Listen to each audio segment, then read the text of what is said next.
Les personnes qui ont un style d'attachement évitant présentent souvent des signes très reconnaissables. Le premier, c'est leur difficulté à exprimer leurs émotions.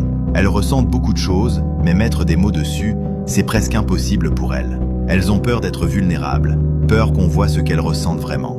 Le deuxième signe, c'est l'hyper-indépendance. Elles veulent tout gérer seules, même quand elles sont en difficulté. Elles pensent que demander de l'aide, c'est risquer d'être déçues ou abandonnées encore une fois. Alors elles se convainquent qu'elles n'ont besoin de personne. Le troisième signe, c'est la distance émotionnelle qu'elles instaurent. Ce n'est pas parce qu'elles s'en fichent. En réalité, c'est l'inverse. Elles ont tellement peur d'être blessées qu'elles mettent une barrière entre elles et les autres. Et lorsqu'un conflit apparaît, elles préfèrent fuir plutôt que de faire face. Non pas parce qu'elles veulent éviter la personne, mais parce que faire face à leurs propres émotions les effraie. Et puis il y a un quatrième signe, leur tendance à disparaître sans donner de nouvelles. Pas par manque d'intérêt, mais parce que parfois, la relation devient émotionnellement trop intense pour elles. Elles se retirent pour reprendre le contrôle et calmer ce qu'elles ressentent. Comprendre ces comportements, ce n'est pas les excuser. C'est simplement reconnaître que derrière l'évitement, il y a surtout de la peur, de la sensibilité et un besoin énorme de sécurité.